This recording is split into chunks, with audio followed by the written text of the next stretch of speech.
Hello friends, we are discussing about plasma arc machining. In last lecture, we have discussed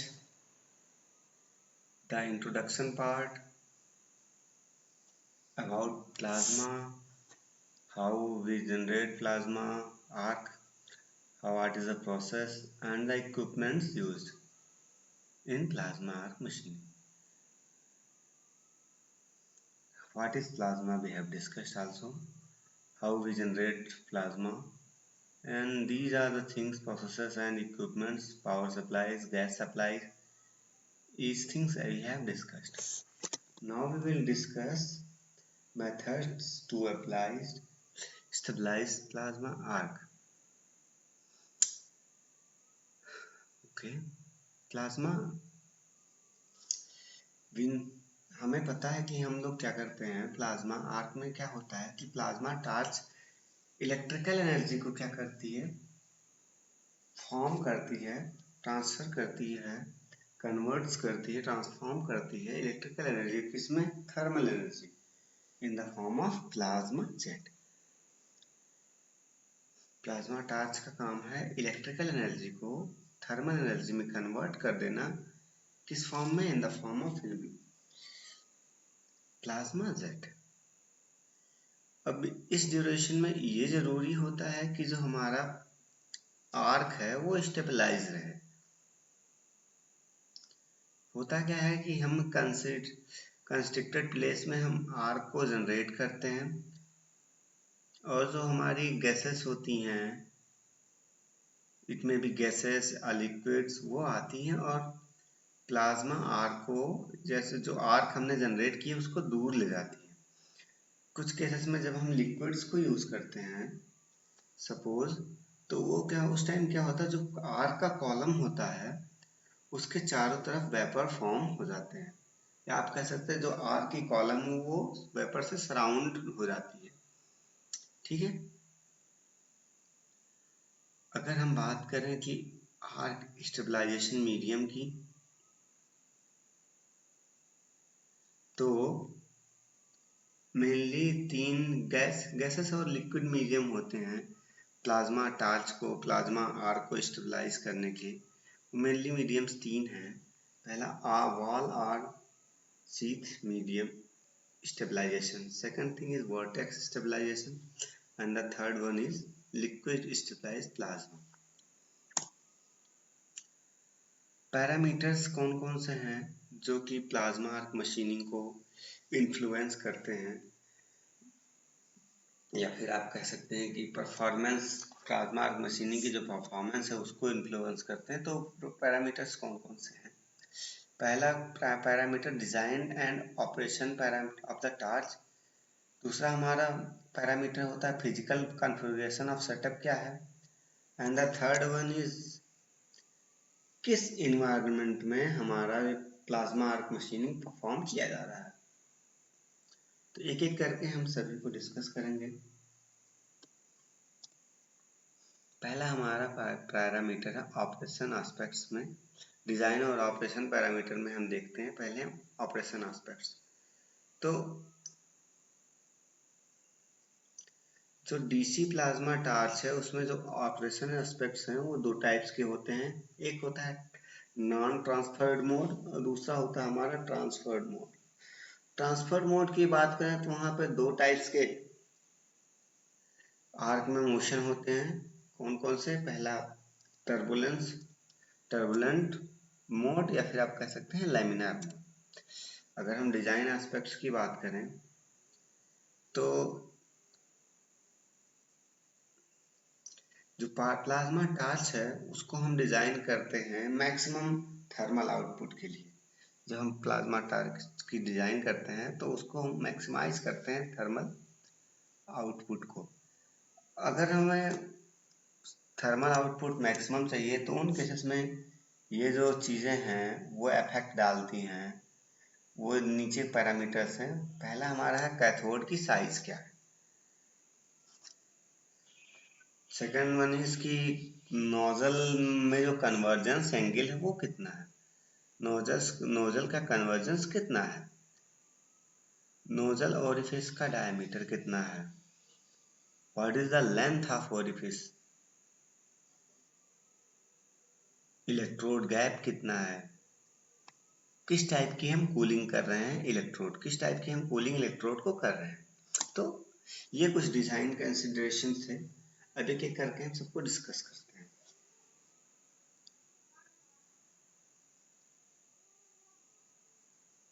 अगर हम large current supply कर रहे हैं तो वहाँ पे हमें लार्जर डाया की कैथोड चाहिए होती है, वहाँ पे हमारा ओरिफिस की लेंथ भी ज़्यादा चाहिए होती है और जो इलेक्ट्रोड के बीच में गैप होता है वो भी हमें ज़्यादा चाहिए होता है।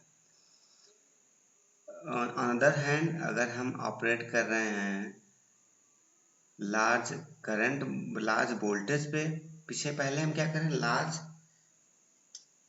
करंट पे वर्क कर रहे थे, अब अगर हम लार्ज वोल्टेज पे वर्क कर रहे हैं तो यहाँ पे जो परफॉर्म किया जाएगा ये, तो क्या होगा जो टेपर एंगल होगा कैथोड टिप पे वो इंक्रीज करेगा धीरे धीरे। अगर हमारा वोल्टेज लार्ज है तो taper angle at the cathode tip increase करेगा धीरे धीरे।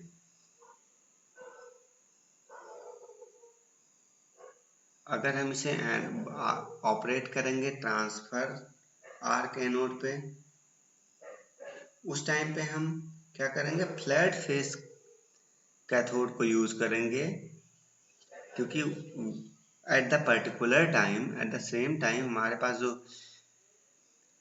वोल्टेज होगा वो काफी हाई होगा। अगर हम बात करें एजेस ऑफ कंस्ट्रक्शंस का or round off to avoid the turbulence, जो हमारी एजेस होती हैं कंस्ट्रक्शन के, सपोज कि नोजल्स हमने बना रखी हैं, कंस्ट्रक्शंस कर रखे हैं और इसके हेल्प से, तो हम जो एजेस होंगी उसको हम राउंड ऑफ कर देंगे या कह लीजिए उसको चैम्फर कर देंगे, किसको टर्बुलेंस को अवॉइड करने के लिए। अगर हम बात करें कि हम लॉन्ग थॉट लेंथ कब यूज करते हैं, तो लॉन्ग थॉट लेंथ का यूज हम करते हैं जब हम नॉन ट्रांसफर्ड आर्क मोड्स को यूज करते हैं, उस टाइम पे हम लॉन्ग थॉट लेंथ को यूज करते हैं। और अगर हम ट्रांसफर्ड आर्क मोड को यूज करेंगे तो वहां पे हम मिनिमम लेंथ यूज करेंगे किसकी, थ्रॉड की। ओके, अगर हम बात करें कि अगर हम कूलिंग कर रहे हैं वाटर के थ्रू, तो उस कंडीशन में प्लाज्मा चैम्बर में और कूलिंग चैम्बर के बीच में कोई भी लीकेज नहीं होना चाहिए। ठीक है, अगर इस चीज को आपको देखना है तो हम पीछे थोड़ा सा आएंगे, मैं दिखा दे रहा हूँ। सपोज ये हमारा प्लाज्मा चैम्बर हो गया, ये हमारा वाटर कूलिंग हो गया, तो इस केस में ये इसमें और इसमें कहीं भी कोई गैप नहीं होना चाहिए, फिर कोई लीकेज नहीं होना चाहिए कि ये वाटर प्लाज्मा तक रीच करे।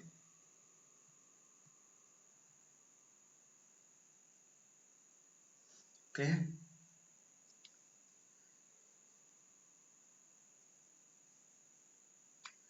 और जो हमारी कुछ कंपाउंड ऑफ ऑक्सीजन्स होती हैं और ऑक्सीजन्स होती हैं वो कैथोड तक पे डिटरमेंटल हो जाती हैं, या प्लाज्मा गैसेस में जो कुछ कंपोजिशंस कंपाउंड्स होते हैं ऑक्सीजन के, वो कैथोड पर डिटरमाइन कर ले जाते हैं कि कौन कौन से कंपोजिशंस हैं, या फिर उनको हम पकड़ लेते हैं।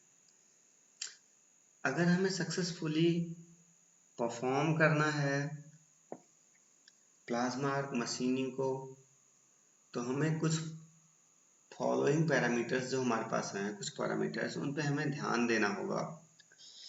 जैसे पहला पैरामीटर अगर हम बात करें तो पावर सप्लाई है, तो पावर सप्लाई की जो टाइप होनी चाहिए वो डीसी होनी चाहिए। मतलब ये कि हमें डीसी पावर सप्लाई यूज करनी है, जो हमारा वोल्टेज का रेंज है वो 200 वोल्ट के अराउंड होना चाहिए। जो हमारी करंट है 50 टू 1000 एम्पियर के बीच में वेरी कर सकती है। और अगर हम बात करें पावर की, तो पावर हमारा 2 टू 200 किलोवाट वेरी करेगा for a successful performance of plasma arc machining. इसी के साथ अगर हम बात करें कि प्राइमरी गैसेस की, तो प्राइमरी गैसेस हमारे पास N2 H2 होती हैं, और अगर हम उनका कंपोजिशन की बात करें तो N2 H2 का जो कंपोजिशन होगा 90:10 होगा।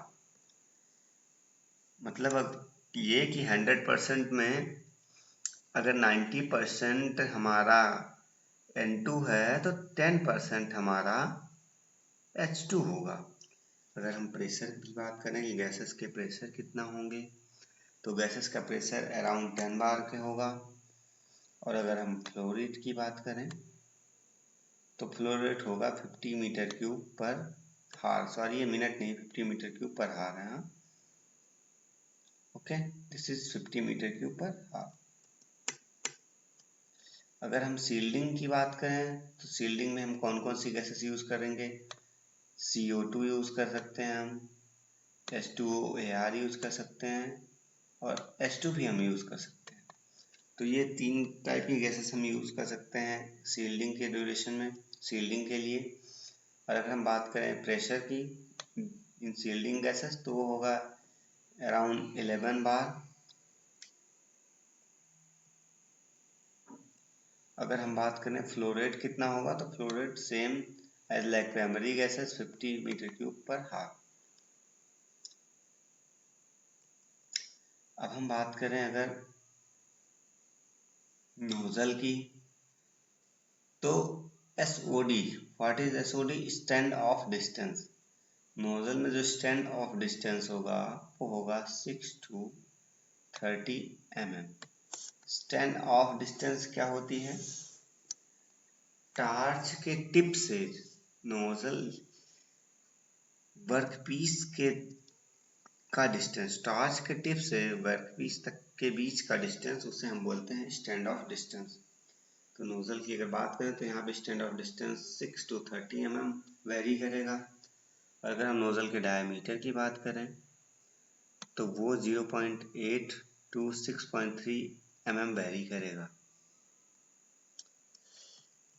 अगर हम यही बात करते हैं कि लाइफ कितनी रहेगी एक नोजल की, वो 2 to 5 आवर्स रहेगी।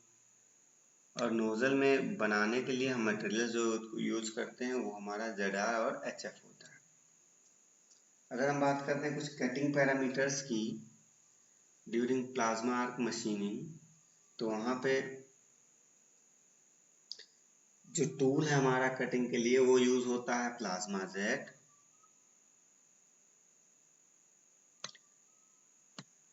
ठीक है, अगर हम मैक्सिमम वेलोसिटी की बात करें during cutting, maximum velocity of plasma jet, तो वो होती है 500 मीटर पर सेकेंड। अगर हम बात करें कि जो मैक्सिमम टेम्परेचर कितना प्लाज्मा आर्क जेट में इंड्यूस होता है, तो वो होता है around 16,000 degree centigrade to 20,000 degree centigrade के बीच में रहता है।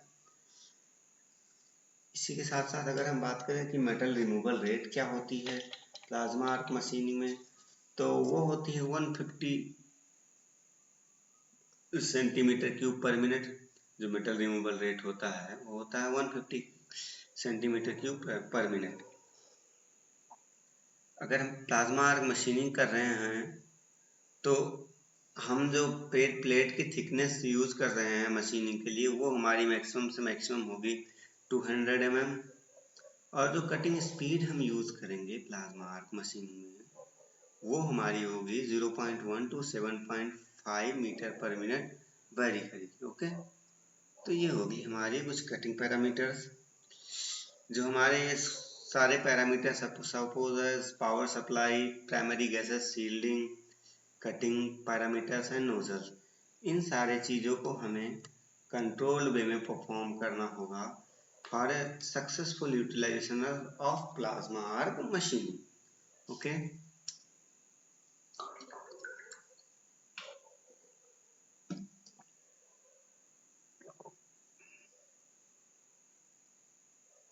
अब हम बात करेंगे parameters associated with physical configuration of the system.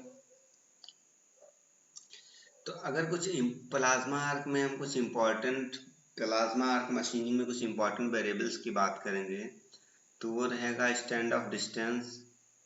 Angles क्या है, किस एंगल पे हम ड्रॉप कर रहे हैं, डेप्थ ऑफ कट कितनी है, स्पीड कितनी है कटिंग की, और वर्कपीस की फीड क्या है टुवर्ड्स द टाच। तो ये सारे कुछ पैरामीटर्स हैं हमारे जो कि इम्पॉर्टेंट वेरिएबल्स हैं ड्यूरिंग प्लाज्मा आर्क मशीन।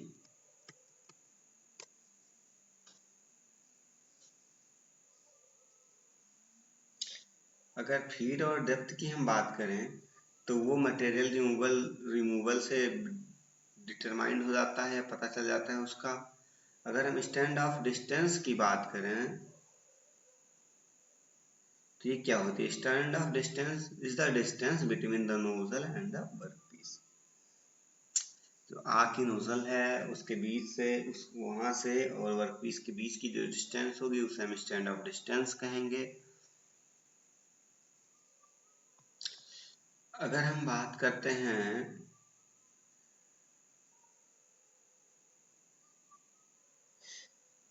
अगर हम मिनिमम स्टैंड ऑफ डिस्टेंस को मेंटेन करके रखते हैं तो उस टाइम पे हमें कट की क्वालिटी जो हो मिलेगी वो बेटर मिलेंगी।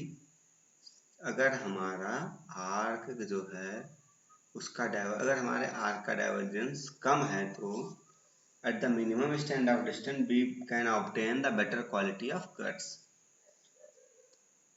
Okay, at the minimum divergence arc by maintaining the minimum stand of distance we can obtain the better quality cuts.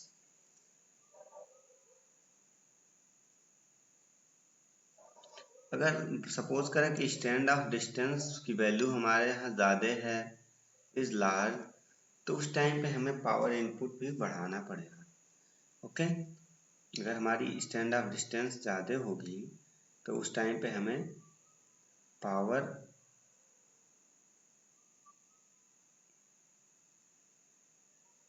Input भी इंक्रीज करना पड़ेगा। ठीक है, अगर हम स्टैंड ऑफ डिस्टेंस को रेंज करें तो 6.5 टू 76.2 mm के रेंज में रहती है। ओके,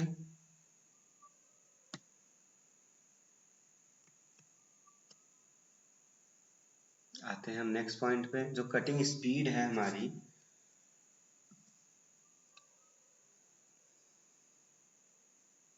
वो डिपेंड करती है कि मटेरियल की थिकनेस कितनी है और हम कितनी करंट सप्लाई कर रहे हैं। सपोज करें अगर हम स्टेनलेस, और ये इस बात पे भी डिपेंड करती है कि हम कौन सा मटेरियल यूज कर रहे हैं, कौन से मटेरियल की मशीनिंग कर रहे हैं। सपोज अगर हम स्टेनलेस स्टील की मशीनिंग कर रहे हैं और उसकी थिकनेस 75 mm है तो उस पर्टिकुलर पॉइंट पे और अगर उसकी थिकनेस 75 टू 130 mm वेरी कर रही है तो करंट हमारा 80 टू 1000 एम्पियर वेरी करेगा। और जो हमारी कटिंग स्पीड है, अगर हमारी थिकनेस कम है तो कटिंग स्पीड हमारी ज़्यादा होगी, देख सकते हैं आप। और अगर थिकनेस ज़्यादा है जैसे कि ये तो कटिंग स्पीड हमारी कम होगी। आप देख सकते हैं यहाँ पे एट 130 जैसे 75 से इंक्रीज करती गई है थिकनेस। यहाँ पे आप देख सकते हैं कि जो हमारी स्पीड है वो 380 से धीरे धीरे कम होकर 150 तक आ गई है। तो बात यह है कि अगर हमारी स्टेनलेस स्टील कोई मटेरियल हो, सपोज अगर थिकनेस कम है तो वहाँ पे हमें हाई स्पीड से कटिंग कर सकते हैं। बट अगर हमारे पास थिकनेस ज़्यादा है तो वहाँ पे कटिंग स्पीड जो क्या होगी वो कम होगी as compare to less thickness.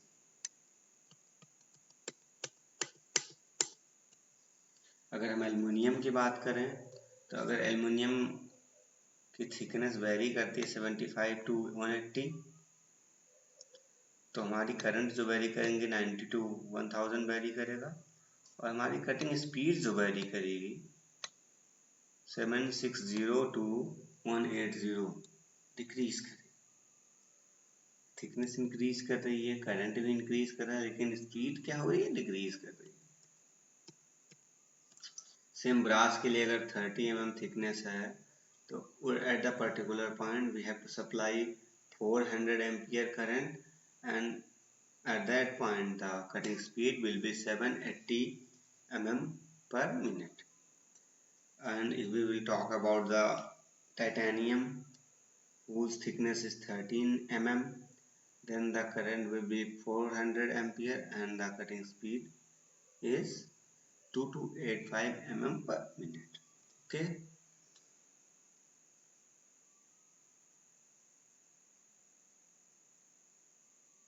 अब हम बात करेंगे कि हम जो परफॉर्म कर रहे हैं प्लाज्मा आर्क मशीनिंग वो किस इन्वायरमेंट में परफॉर्म कर रहे हैं।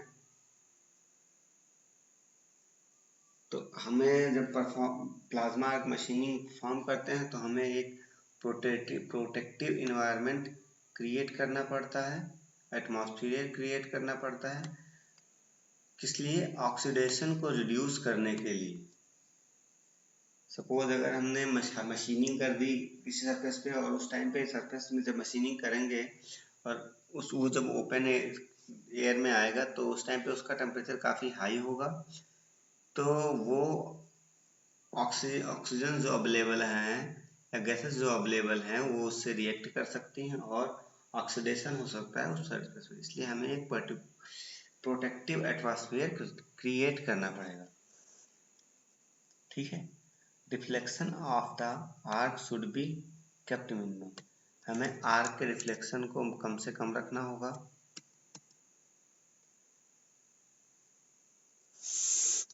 और जिस पर्टिकुलर एरिया पे हम प्लाज्मा कॉलम को इम्पिंज करा रहे हैं वहाँ पे स्प्रेड जो होगा वो हमें यूनिफॉर्म रखना पड़ेगा प्लाज्मा आर्क का थ्रू आउट द लेंथ।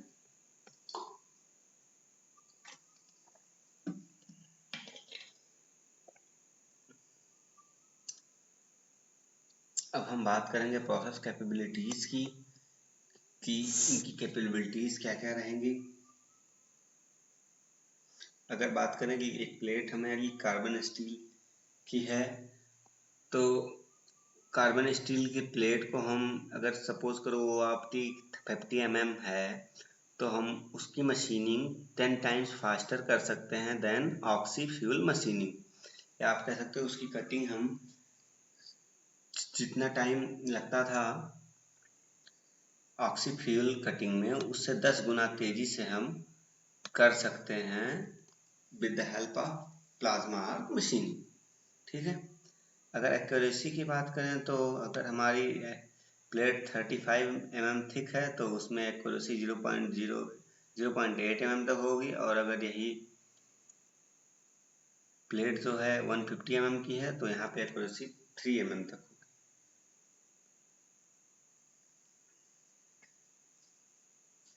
अगर हम रेडियस की बात करें तो रेडियस इसमें पॉसिबल्स हैं 4 mm से 38 mm तक हम इसमें रेडियस की होल्स ड्रा कर सकते हैं, होल्स क्रिएट कर सकते हैं। मेटल रिमूवल रेट की अगर हम बात करें तो नॉर्मल कटिंग कंडीशंस में with the curve angle of 2 to 7 degree between 2 to 7 degree में हमारा जो मेटल रिमूवल रेट होता है वो 150 सेंटीमीटर क्यूब पर मिनट होता है। और अगर कुछ स्पेशल अरेंजमेंट करें तो वहाँ पे कर्व एंगल को हम 1 से 2 डिग्री के बीच में बाउंड कर सकते हैं।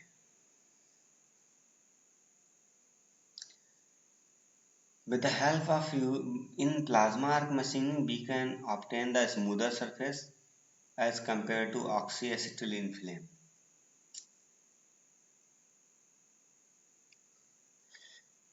MgTi, Cu, nickel and alloys of copper and nickel can be cut with PAM. It is used for profile cutting of many metals like mild steel, alloy steel, titanium, etc. Applications की अगर मैं बात करूं तो plasma arc machining का use हम उन materials को कट करने के लिए करते हैं जो कि इलेक्ट्रिकली भी कंडक्टिव होते हैं। प्लाज्मा आर्क मशीनिंग का यूज़ हम उन मटेरियल्स की कटिंग के लिए करते हैं जो कि इलेक्ट्रिकली कंडक्टिव होते हैं।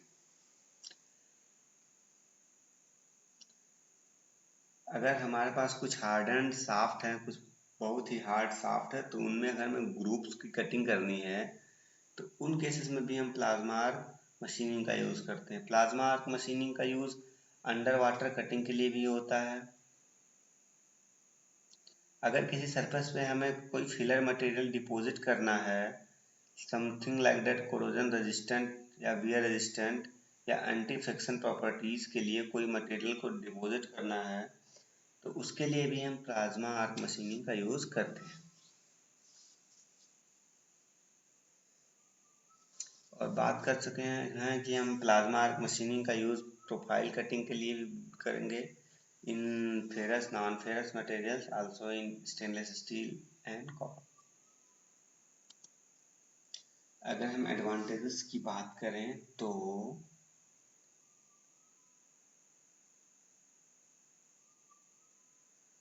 प्लाज्मा आर्क मशीनिंग का यूज़ हम फेरस और नॉन फेरस बोथ मटेरियल्स की कटिंग के लिए, मशीनिंग के लिए यूज़ करते हैं एट हाई स्पीड पे।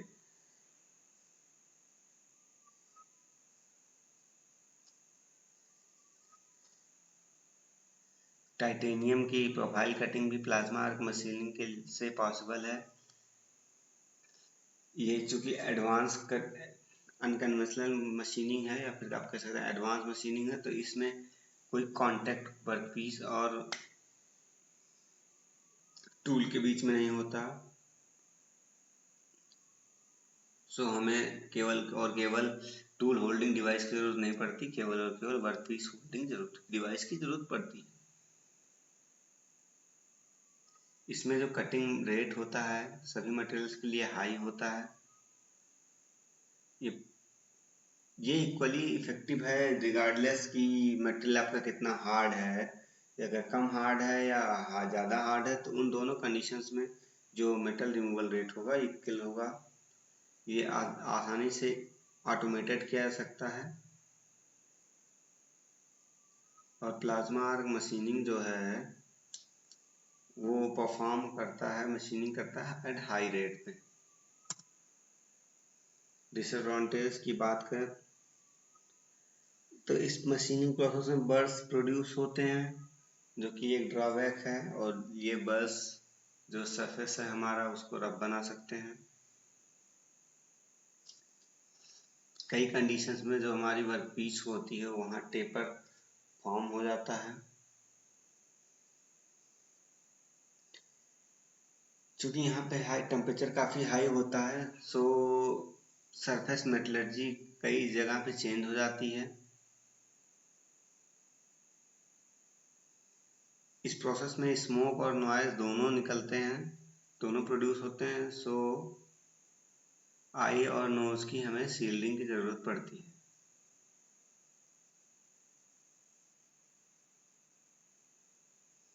जो हमारे शार्प कॉर्नर्स हैं उन्हें बनाने में हम डिफ़िकल्टीज होती हैं इन प्लाज्मा आर्क मशीनिंग में।